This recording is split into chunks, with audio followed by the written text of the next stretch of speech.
Bonjour chers élèves, le but de cette capsule est de vous montrer comment enrichir vos diaporamas PowerPoint d'Office 365 à partir de différents ajouts. Alors une fois la base de votre diaporama réalisée, vous pourrez aller dans l'onglet Insertion pour pouvoir ajouter différents éléments. Alors je vais y aller selon mes thématiques, donc je veux parler du territoire. Alors il pourrait être intéressant d'organiser mes informations dans un tableau. Vous voyez ici que j'ai une zone de texte de sous-titres dont je n'ai pas besoin, donc je peux la supprimer sur mon clavier. Et maintenant, je peux insérer un tableau, donc simplement en glissant le nombre de cases dont j'ai besoin. Et je peux aussi déplacer mon tableau à l'endroit qui me plaît. Alors, je peux identifier mes colonnes, donc par exemple la superficie. Je vais aussi vouloir parler du relief et de l'hydrographie. Alors, j'ai la base de mon tableau. Vous voyez qu'en cliquant dessus, j'ai un nouvel onglet Tableau qui s'est affiché. Alors, il est déjà ouvert. Alors, c'est dans cet onglet-là que je vais pouvoir sélectionner, par exemple, une colonne ou l'entièreté de mon tableau. Je vais pouvoir supprimer des colonnes, des lignes ou le tableau complet. Même logique pour insérer des colonnes à différents endroits. Je peux aussi fractionner des cellules. Donc, si jamais, par exemple, je voulais changer ma première cellule pour qu'elle ait 2 cases, c'est un fractionnement. Sinon, fusionner qui n'est pas activé pour l'instant, je dois sélectionner 2 cases et je pourrai fusionner, donc faire une seule case avec celle que j'ai sélectionnée. Je peux bien sûr aussi travailler sur l'alignement. Alors, en cliquant sur la flèche, je pourrais centrer mes informations et je pourrais déterminer au niveau du texte si mes cellules sont plus grandes. Est-ce que je veux que mon texte soit centré en bas ou en haut? Je peux aussi changer différentes options de style.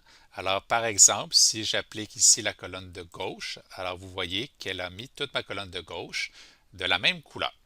Rappelez-vous aussi que dans l'accueil, vous pouvez revenir en arrière en cliquant sur Annuler. C'est ce que je viens de faire. Alors, je reviens dans mon tableau, dans l'onglet Tableau. Ici, si le modèle ne vous plaît pas, vous pouvez cliquer sur la flèche pour choisir un autre style. Alors, il y a plusieurs styles disponibles, donc vous pouvez jouer ici.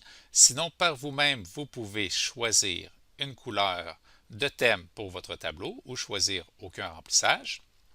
Si jamais vous jouez avec la largeur des colonnes et que vous souhaitez rétablir justement ces colonnes-là, vous pouvez cliquer sur taille ici pour que la taille soit pareille dans tous les sens. Et voilà pour le tableau. Allons-y maintenant avec une prochaine insertion. Alors, une probablement que vous allez beaucoup utiliser, c'est l'insertion d'images. Alors moi, par exemple, sur ma page couverture, j'aimerais avoir le drapeau de la Suisse. Lorsque nous cliquons sur Images, nous avons 4 options. Donc cet appareil, c'est pour insérer une photo déjà présente sur notre ordinateur. Elle pourrait être présente sur notre OneDrive. Les images stockées peuvent être intéressantes, donc c'est des images déjà enregistrées dans le système d'une assez belle qualité. Donc vous pouvez consulter ici. Sinon, vous pouvez aussi aller faire une recherche sur Bing, qui est un peu l'équivalent de Google. Alors, je pourrais écrire drapeau suisse. Laissez la case ici Creative Commons uniquement, donc c'est pour respecter les droits d'auteur. Et lorsque vous avez une image qui vous plaît, vous cliquez dessus et vous l'insérez. Après cela, vous pouvez la placer à l'endroit de votre choix. Vous voyez qu'il y a une petite mise en tête, plutôt un petit sous-titre. Vous pouvez le laisser si vous le souhaitez. Et après ça, vous voyez que l'onglet concepteur s'est ouvert. S'il ne s'ouvre pas, il est présent dans la création ici. Et je pourrais choisir un design qui est légèrement différent et qui me plaît. Alors, par exemple, celui-ci, que je trouve très joli, avec le drapeau. Alors, utilisez réellement le concepteur, à moins d'être réellement très créatif et que vous souhaitez tout faire de zéro. Je poursuis mes ajouts. Donc, insertion. Vous pouvez aussi ajouter des formes, des icônes. Alors, plein de motifs d'icônes ici. Et aussi des Smart Art. Alors, les Smart Art sont un peu plus des organisateurs d'idées. Donc, il y a une certaine évolution. Vous pouvez voir les courbes ici ou de gauche à droite avec des flèches. Donc, c'est plus pour montrer un ordre chronologique généralement ou une relation entre les éléments. Un élément que vous risquez d'utiliser, c'est l'insertion de zones de texte. Alors, la zone de texte, elles étaient faites jusqu'à maintenant pour nous, donc soit en sous-titre ou en titre, mais nous pouvons en créer autant que nous voulons en cliquant sur Insertion, zone de texte.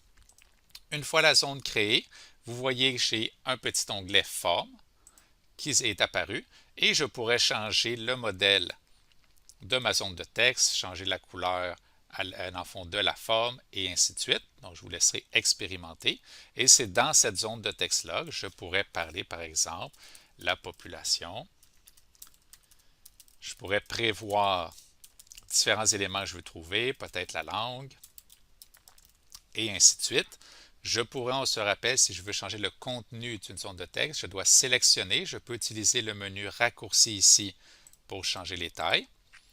Et je peux aussi revenir dans l'onglet Accueil pour venir changer.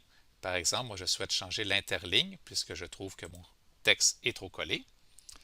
Et voilà. Alors, j'organise ma zone de texte. J'ai encore une fois des belles présentations qui me sont proposées par le concepteur. Alors, je peux les choisir si je le souhaite. Elle sera chargée. Alors, une fois le tout chargé, je poursuis dans mes insertions. Alors, pied de page. Alors, ici, un pied de page, c'est simplement une petite note qui restera sous chacune des diapositives. Alors, par exemple, vous pourrez écrire votre nom de concepteur ou, par exemple, votre source. Vous pouvez aussi indiquer le numéro de la diapositive. L'autre option assez intéressante, c'est l'ajout d'une vidéo. Alors, ici, je veux parler des lieux à visiter et j'aimerais insérer une vidéo en ligne. Alors, je clique sur vidéo en ligne et ça me demande simplement de copier l'URL.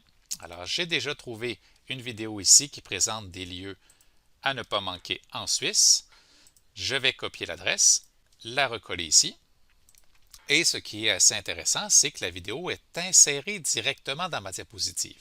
Donc, lors de votre présentation, vous n'aurez pas à sortir de votre diaporama. Vous pourrez faire visualiser la vidéo sans avoir à ouvrir un autre onglet. Alors, dans les onglets Insertion, l'autre se pour des compléments différents. Alors, vous avez vu différentes options que vous pouvez utiliser pour enrichir vos diaporamas.